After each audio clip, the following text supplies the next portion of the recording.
Hi viewers, welcome to our channel. ప్రస్తుతం మనతో పాటు సీనియర్ జర్నలిస్ట్ దామ బాలాస్ సార్ వారితో మాట్లాడారు.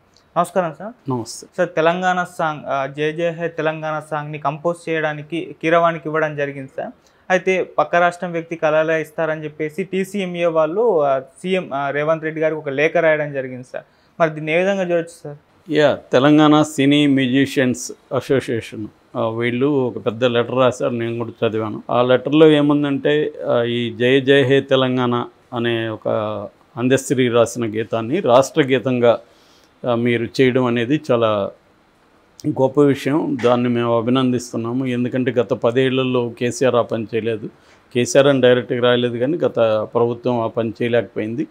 మీరు చేస్తున్నారు, గొప్ప విషయం. కాకపోతే మీరు కీరవాణిని దానికి మ్యూజిక్ కంపోజర్గా అండ్ సింగర్గా ఎన్నుకోవడం సరిగ్గా లేదు. ఎందుకంటే మనం ప్రత్యేక తెలంగాణ ఉద్యమమే నియామకాలు, నిధులు, ఈ మన ఉద్యోగాలు మనకే రావాలని, మన అవకాశాలు మనకే రావాలని మనం కొట్లాడాం. ఇప్పుడేమో మనం తీసుకెళ్ళి ఒక ఆంధ్రుడికి ఇస్తున్నాం. మన అస్తిత్వానికి సంబంధించిన అంశం. సో మన తెలంగాణ గీతం మన మ్యూజిక్ డైరెక్టర్లు చాలామంది ఉన్నారు, వీళ్ళకి ఇవ్వచ్చు అనేది వాళ్ళు ప్రధానంగా రాశారు. ఇది మేము సలహా మాత్రమే, ఇది మా విజ్ఞప్తి అని కూడా వాళ్ళు రాశారు. అంటే గట్టిగా ఎక్కడ కూడా రేవంత్ రెడ్డిని తీవ్రంగా విమర్శిస్తూ చేయలేదు. ఒక రకమైన పాజిటివ్ నోట్లోనే ఉంది అది. అంటే వాళ్ళు రిక్వెస్ట్ చేస్తున్నారు, కన్సిడర్ చేయండి మీరు అనేది చేస్తున్నారు. అందులో నాకేం తప్పుగా అనిపించలేదు. ఎందుకంటే వాళ్ళు చెప్తున్న దాంట్లో వాస్తవమే ఉంది. తెలంగాణలో బోల్డ్ మంది ఉన్నప్పుడు తెలంగాణ రాష్ట్ర గీతం కాబట్టి తెలంగాణ రాష్ట్ర గీతాన్ని తెలంగాణ కళాకారులకే ఇస్తే అది కొద్దిగా వినడానికి కూడా బాగుంటుంది.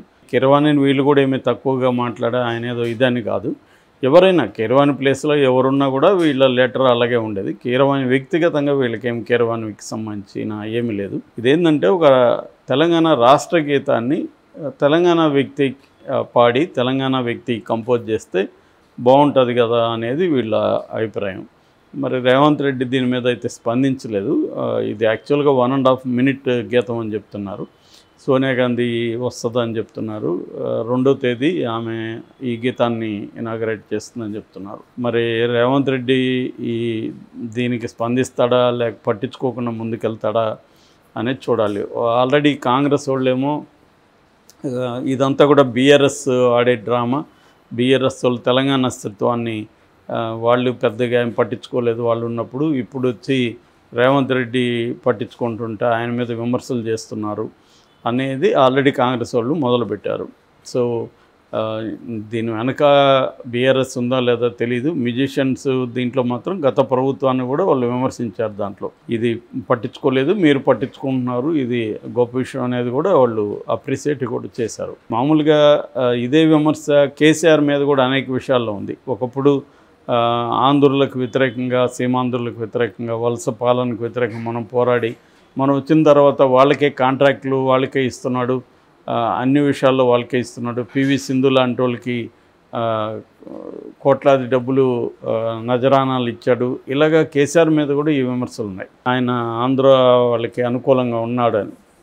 నిజానికి ఏంటంటే కేసీఆర్ కానీ వీళ్ళందరూ చెప్పేది, ఆయన మధ్య ఇంటర్వ్యూలో కూడా చెప్పాడు, అప్పుడు సపరేట్ రాష్ట్రం కావాలి కాబట్టి కొంత ఎక్కువ కూడా మాట్లాడాము, కొంత ఎక్కువ కూడా తిట్టాల్సిన దానికంటే ఎక్కువ కూడా తిట్టుండొచ్చు.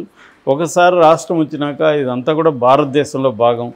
ఇక్కడ ఉన్న వాళ్ళందరూ కేవలం ఆంధ్ర వాళ్ళే లేరు. ఇక్కడ నిజానికి హైదరాబాద్లో నార్త్ ఈస్ట్ వాళ్ళు ఈ గత 10 ఏళ్లలో విపరీతంగా పెరిగారు. ఎందుకంటే ఇది రాజధానిగా లేనసరికి చాలామంది ఇక్కడ నుంచి ఆంధ్రప్రదేశ్కి వెళ్ళిపోయారు. తర్వాత రాజధాని ఉన్నప్పుడు ఇక్కడికి ఎక్కువ మంది వచ్చేవాళ్ళు ఏదో ఒక పనులతో. సో ఇప్పుడు అవన్నీ కూడా అవసరం లేకుండా వాళ్ళు అక్కడికి వెళ్ళిపోయినారు. అట్లాగే ఎడ్యుకేషన్కి సంబంధించి కూడా గతంలో ఇక్కడికి పెద్ద ఎత్తున వచ్చేవాళ్ళు వీళ్ళందరూ తగ్గిపోయారు. ఇలాగ రకరకాల కారణాలతో ఇక్కడ ఆంధ్ర పాపులేషన్ తగ్గి north India population, north east, Orissa ఇలాంటి వాళ్ళు ఎక్కువ కనిపిస్తున్నారు. నేను గత 22 ఏళ్ళ నుంచి హైదరాబాద్లో ఉంటున్నా. ఈ మధ్యకాలంలో హిందీ బ్యాచ్ బాగా పెరిగారు ఎక్కడ చూసినా. సో ఇది ఈ స్టేట్ అనే కాదు, ఈవెన్ బెంగళూరుకి వెళ్ళినా కూడా మనకి ఇట్లాంటి పిక్చరే కనబడుతుంది. సో కాబట్టి ఇవాళ దీన్ని ఆంధ్రులకి మాత్రం వ్యతిరేకంగా మాట్లాడడం అనేది ఎంతవరకు కరెక్ట్ అనేది కాంగ్రెస్ వాళ్ళు మాట్లాడుతున్నారు. గతంలో కూడా బీఆర్ఎస్ మీద కూడా ఇలాంటి విమర్శలు వచ్చాయి. మామూలుగా అయితే మనకి ఈ మధ్య కాలంలో చాలా చోట్ల కూడా ఇది కనిపిస్తుంది. ఆంధ్రప్రదేశ్లో నేను పెద్దగా చూడలేదు, ఏది ఆంధ్ర వాడికి ఇవ్వండి అని. మళ్ళీ అక్కడ ఏంటంటే రాయలసీమ గొడవ, ఉత్తరాంధ్ర గొడవ ఇలా ఉంటుంది అక్కడ. సో ఇక్కడ తక్కువ, ఇక్కడ ఉత్తర తెలంగాణ దక్షిణ తెలంగాణ అనేది ఉంది కానీ ఆ గొడవ ఇక్కడ తక్కువ. అక్కడేమో మా రాయలసీమ వాళ్ళకి ఎందుకు ఇవ్వలేదని ఒక ఆర్గనైజేషన్ అడుగుతుంది, మా ఉత్తరాంధ్ర వాళ్ళకి ఎందుకు ఇవ్వలేదు, కోస్తా పెత్తనాన్ని మేము భరించాలా అనేది అక్కడ ఉంటుంది. బట్ ఇట్లాంటి విషయాల్లో వాళ్ళు పెద్దగా పట్టించుకోరు. ఎవరికి రైటర్కి ఎవరు ఇచ్చారు అవన్నీ అక్కడ పెద్దగా పట్టించుకోరు. కానీ కన్నడ అండ్ తమిళ్ ఎక్కువ, తమిళ్లో ఇది ఎక్కువ ఉంటుంది, కన్నడలో కూడా ఎక్కువ ఉంటుంది. అంటే ప్రొటెక్షనిజం అనేది కొంత కనబడుతుంది. ఎప్పుడు ప్రొటెక్షనిజం అవసరం అవుతుందంటే కాంపిటీషన్లో కొద్దిగా వెనుక ఉన్నప్పుడు మనకు కొంత ప్రత్యేక రాయితీలు ఉండాలి అనేది ప్రతి సమాజం కానీ ప్రతి ప్రాంతం కానీ కోరుకుంటుంది. అట్లాగే తెలంగాణ కల్చరల్గా తెలంగాణ ఈవెన్ ఆర్థికంగా తెలంగాణ ఏమీ వెనకబడలేదు, కానీ కల్చరల్గా మనకి అవకాశాలు రావాల్సిందా కూడా ఆంధ్ర వాళ్ళు కొట్టుకుపోయారన్న అభిప్రాయం చాలామందిలో ఉంది. ఎందుకంటే ఇక్కడ తెలుగు ఇండస్ట్రీ ప్రధానంగా ఆంధ్ర ప్రాంతం నుంచి వచ్చిన వాళ్ళదే డామినేషన్ తెలంగాణ వాళ్ళు. దీనికి మళ్ళీ హిస్టారిక్ రీజన్ ఉండొచ్చు, ఎందుకంటే చెన్నైలో సినిమా రంగం ఉంది కాబట్టి అక్కడి నుంచే బిగినింగ్లంతా కూడా రాయలసీమ నుంచి ఎక్కువ డైరెక్టర్లు వీళ్ళు వెళ్ళారు, అట్లాగే కోస్టల్ నుంచి వెళ్ళారు. ఇలాగా చెన్నైకి అది దగ్గరగా ఉన్నింది. రెండోది బ్రిటిష్ రూల్ ఉన్నింది అక్కడ. అందువల్ల ముందు నుంచి కూడా వాళ్ళు చెన్నైతో అనుబంధం ఉంది. బ్రిటిష్ రూల్ ఉండడం వల్ల కూడా ఎడ్యుకేషన్ వేరే రకంగా ఉన్నింది ఆడ. సో వాళ్ళు చదువుకొని చెన్నైలో ఈ రెడ్లు అందరూ ఏమో చెన్నైలో కాంట్రాక్ట్లు అవి చేసేవాళ్ళు, వాళ్ళ పిల్లల్ని అక్కడ చదివించేవాళ్ళు. ఖమ్మం సెక్షన్ అంతా కూడా అగ్రికల్చరల్లో ప్రధానంగా వాళ్ళు ముందుగా ఉండడం, తర్వాత అగ్రో బేస్డ్ ఇండస్ట్రీస్లో కూడా ఖమ్మం సెక్షన్ ఉండడం, దానివల్ల వాళ్ళకి ఆంటర్‌ప్రెన్యూర్‌షిప్ ఉండింది, బిజినెస్ మైండ్ ఎక్కువ ఉండడం. దాంతో వాళ్ళు అర్బన్ సెంటర్లో ట్రేడింగ్లో కూడా వాళ్ళే బిగినింగ్లో ఉన్నారు కాబట్టి వాళ్ళు వాళ్ళ పిల్లల్ని ఈ సిటీస్లో చదివించుకోవడం అనేది అప్పట్లో కనబడుతుంది మనకి. సో అలాగా ఈ హిస్టారిక్ రీజన్స్ ఉన్నా కూడా ఎవరి కల్చర్ని వాళ్ళు ఇది చేయడం అనేది అవసరం. కాకపోతే ఏంటంటే ఒక్కొక్కసారి ఇది విచిత్రంగా ఉంటుంది. ఆ మధ్య నేను ఒక ఫంక్షన్కి వెళ్ళా ఇక్కడే హైదరాబాద్లో ఒక ఇంట్లో. చూస్తే బ్రహ్మాండంగా డ్యాన్స్ ట్రూపులు అవన్నీ ఉన్నాయి. నేనేమనుకున్నాను, తెలంగాణ కల్చర్ బ్రహ్మాండంగా వీళ్ళు మెయింటైన్ చేస్తున్నారు అని అనుకొని ఎందుకున్నా మరి అడిగా, సార్ వీళ్ళని ఎక్కడి నుంచి వచ్చారు వీళ్ళందరూ అంటే, విజయవాడ గుంటూరు నుంచి వచ్చారు సార్ అన్నారు. నేను షాక్ అయినా. అంటే ఇక్కడ లేరా అంటే, ఇక్కడ ఒకడు ఉన్నారు, కాకపోతే జరుగుతుండడం వల్ల అందరూ దొరకట్లేదు. మరి విజయవాడ గుంటూరులో ఇలాంటివి ఉన్నాయంటే, వాళ్ళు ఉన్నాయండి ఎక్కడ చూసినా ఉన్నాయి అని చెప్తున్నారు. మేము ఫుడ్ తినింది కూడా గుంటూరు ఫుడ్డు.